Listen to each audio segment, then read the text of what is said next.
Envoie ton Esprit Saint, ton feu d'amour divin, déploie ton cœur et viens nous sauver.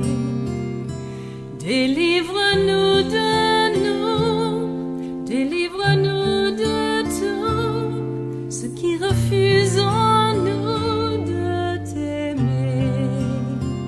Du sang de ton agneau, déverse en nous le flot des abondantes eaux de ton pardon.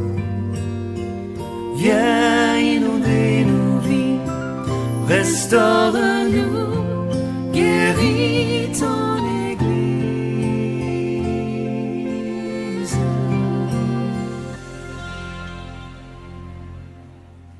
Je vous salue dans le puissant et précieux nom de notre Seigneur Jésus-Christ de Nazareth. Je suis Hervé Nieba, serviteur de Dieu du ministère Restauration de l'Église pour le réveil et le retour du Seigneur Jésus.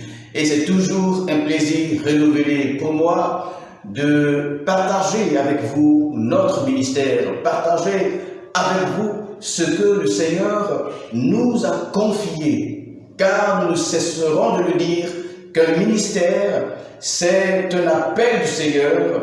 Un ministère est déterminé, défini par la parole que nous recevons du Seigneur. Et la parole que nous recevons du Seigneur est différente de la parole qu'un autre serviteur de Dieu a reçu. Par conséquent, nous ne devons pas dire la même chose. Nous prenons très souvent l'exemple, n'est-ce pas, du coach qui doit faire entrer un joueur sur le stade. Alors, il remplace souvent un autre ou il joue à un poste où quelqu'un d'autre ne joue pas. Alors, le Seigneur est ce grand coach qui voit l'Église, qui voit le monde et qui appelle les gens selon les défis de ce monde, selon, bien entendu, le plan que lui, Dieu, il a défini par rapport à ce monde. Alors, il faut connaître le plan de Dieu. Il faut connaître ce que Dieu veut pour ce monde et comment est-ce que Dieu travaille dans ce monde et les personnes qu'il envoie pour répondre à des situations bien précises. Dieu est le grand coach qui ne met pas des doublures sur le stade, c'est-à-dire que sur le terrain, c'est-à-dire des personnes qui joueront le même rôle, des personnes qui joueront alors au même poste.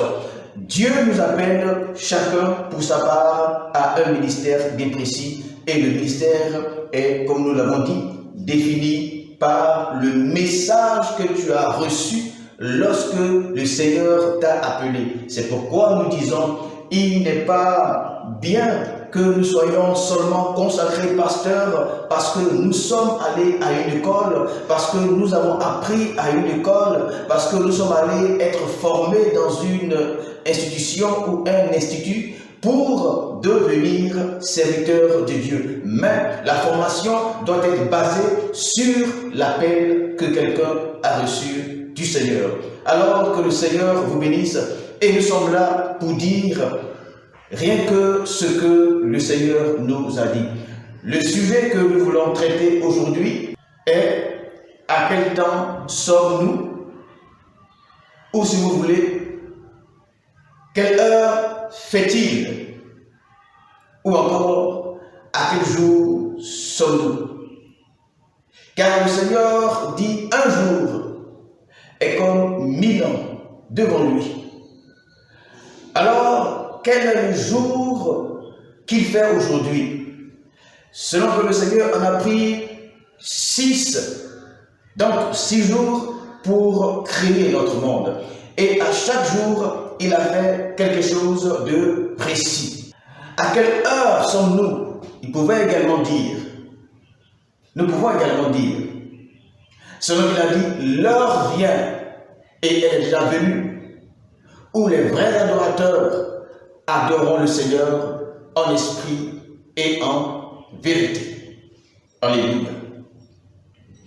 Et donc, pour répondre à cette problématique du temps, permettez-nous de faire de vous exposer un autre sous-titre que nous allons développer afin que nous puissions comprendre l'heure à laquelle nous sommes.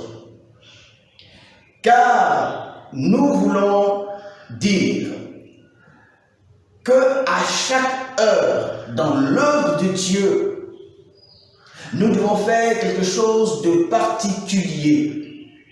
Et donc l'heure à laquelle nous sommes va dépendre de ce que nous allons faire. Alléluia. Et ce que nous allons faire va dépendre de la nature, de la révélation que nous avons tout ce temps. Ce que nous allons faire va dépendre de la nature, de la révélation de la parole de Dieu, car car nous opérons par rapport à la parole de Dieu, car nous agissons par rapport à la parole de Dieu. Aujourd'hui, à quelle heure sommes-nous? À quel jour réellement sommes-nous? Quel est le temps qu'il fait aujourd'hui? À quel temps sommes-nous dans ces temps de la fin? Alléluia. Nous croyons que nous vivons les temps de la fin et que le Seigneur Jésus revient bientôt. Et c'est de cela que nous voulons parler et c'est de cela que nous vous entretenons depuis un certain temps. L'œuvre que le Seigneur nous a mené à faire est une maison que nous sommes en train de construire.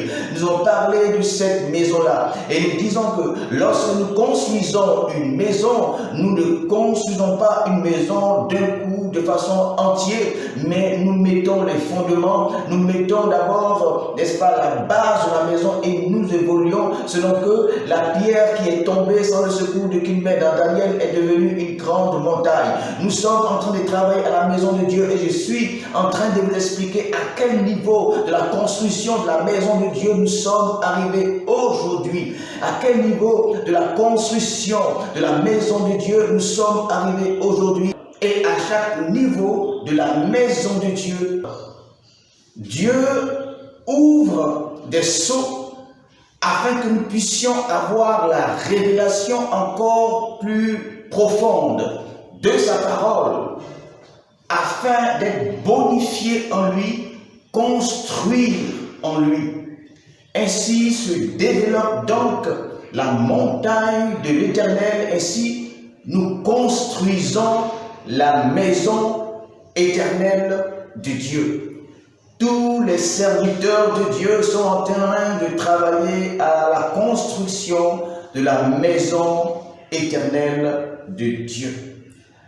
Alors, nous allons, pour comprendre, ou avant de comprendre à quel temps sommes-nous aujourd'hui, les temps dans lesquels nous sommes aujourd'hui selon le plan de Dieu, nous allons alors parler de la maison de Dieu. Nous allons parler des étapes de la maison de Dieu. Nous allons parler des étapes de la parole de Dieu, car le seul élément avec lequel on bâtit, le seul élément avec lequel on construit la maison de Dieu, c'est la parole de Dieu. Nous disons l'unique matériel avec lequel on construit la maison de Dieu, c'est la parole de Dieu. Les chrétiens sont des pierres. Autrefois, on utilisait les pierres selon que l'apôtre Pierre le dit, vous êtes des pierres. Aujourd'hui, on utilise des briques. Alors, nous dirions alors, pour faire une application de cette parole à notre temps, nous dirions que les briques que Dieu utilise afin de construire sa maison sont les chrétiens. Et la nature des briques dépend de la nature de la parole de Dieu qu'ils reçoivent, qu'ils ont, afin de devenir de réelles pierres ou de réelles briques pour construire la maison de Dieu. Laissez-moi vous dire qu'aujourd'hui, Les pierres que nous sommes, ou les briques que nous sommes, sont en réalité ces briques qu'on achète aujourd'hui à Abidjan, qui sont constituées à 90% de sable. Nous sommes que du sable afin de vouloir construire la maison de Dieu, et Dieu ne prendra pas les briques constituées à 80% de sable pour construire la maison de Dieu. Car la nature, la parole de Dieu que nous attendons aujourd'hui ne peut pas faire de nous de véritables pierres, de véritables rochers, de véritables briques afin de construire, afin d'être sélectionnés et utilisés pour faire partie de la construction de cette maison de Dieu. Nous sommes sur terre pour construire la maison de Dieu. Nous ne sommes pas sur terre pour construire nos temples. Nous ne sommes pas sur terre pour construire nos églises en guillemets, mais nous sommes sur terre pour faire partie de la maison éternelle de Dieu. Il est important de comprendre ces choses. Et la maison éternelle de Dieu se construit par des hommes qui ont en eux la parole de Dieu. Et les hommes qui ont en eux la parole de Dieu viennent selon le temps, viennent selon une heure, afin d'être positionnés dans cette maison éternelle de Dieu. Les gens ont été avant, il y a 2000 ans, déjà que cette maison a commencé à être construite. Et les apôtres, Jésus-Christ n'a pris que des apôtres. Pourquoi? Parce que les apôtres travaillent. Les apôtres sont le fondement. Les apôtres sont la fondation. Les apôtres sont le socle même. Les apôtres sont, n'est-ce pas, les briques qui soutiennent le fondement, qui soutiennent toute la construction. C'est pourquoi Jésus, sachant qu'il y a 5 ministères, ou au-delà même de 5 ministères, il sait qu'il y a des prophètes, qu'il y a des docteurs, qu'il y a des évangélistes, qu'il y a des pasteurs, qu'il y a des apôtres. Il prend que 12 apôtres. Pourquoi? L'apôtre est celui qui est le fondement. L'apôtre est celui qui travaille au fondement. S'il vous plaît, l'apôtre n'est pas celui qui multiplie les communautés. C'est une erreur, c'est une mauvaise façon d'apprécier, une mauvaise façon d'interpréter la parole de Dieu. L'apôtre n'est pas celui qui construit des communautés, ce n'est pas écrit dans la parole de Dieu. L'apôtre est le fondement, l'apôtre travaille à la doctrine. L'apôtre travaille à la doctrine. L'Église de Dieu n'est que constituée de la parole de Dieu dans les chrétiens. L'Église de Dieu n'est pas la prospérité. L'Église de Dieu n'est pas comment bien vivre sur la terre. Le plan de Dieu est de faire des hommes à son niveau. Selon qu'il a dit, faisons l'homme à notre image, selon notre ressemblance, afin que l'homme domine. Celui qui comprend cette parole, il saura, il comprendra, il saura, il comprendra que cette parole est la même parole avec celle que Jésus dit en Matthieu 28, verset 19, allez et faites de toutes les nations mes disciples. Qui est un disciple? Un disciple est celui qui a la nature de Christ. Un disciple est celui qui a la maturité de Christ. Un disciple, c'est celui qui a le niveau de Christ. Un disciple, c'est celui qui a l'élévation spirituelle, morale, mentale, la force du niveau de Christ. C'est lui, un disciple. Et c'est ce que le pasteur doit faire. Le pasteur n'est pas un marabout. Le pasteur n'est pas quelqu'un que Dieu a appelé afin de rendre les gens heureux sur la terre. Le pasteur doit construire la maison de Dieu à travers la vie des chrétiens. Et la seule façon de faire, c'est de leur donner la parole véritable de Dieu afin que ces chrétiens-là ressemblent à Dieu, afin que ces chrétiens-là ressemblent à Dieu. Plus ces chrétiens ressemblent à Dieu, plus la maison de Dieu est construite. Plus la maison de Dieu est construite. Quand Christ nous donne l'exemple de deux maisons, celle qui est construite sur le roc et celle qui est construite sur le sable. Parce qu'il a dit que celle qui est construite sur le sable, lorsque le vent et les vagues arrivent, cette maison tombera. Cette maison tombera, car il y a des maisons qui sont construites aujourd'hui au nom de Christ qui ne sont pas véritablement, qui ne sont pas véritablement des maisons vis-à-vis de Dieu, par rapport à Dieu, car ce sont des maisons qui vont tomber, ce sont des maisons qui seront détruites. Alléluia.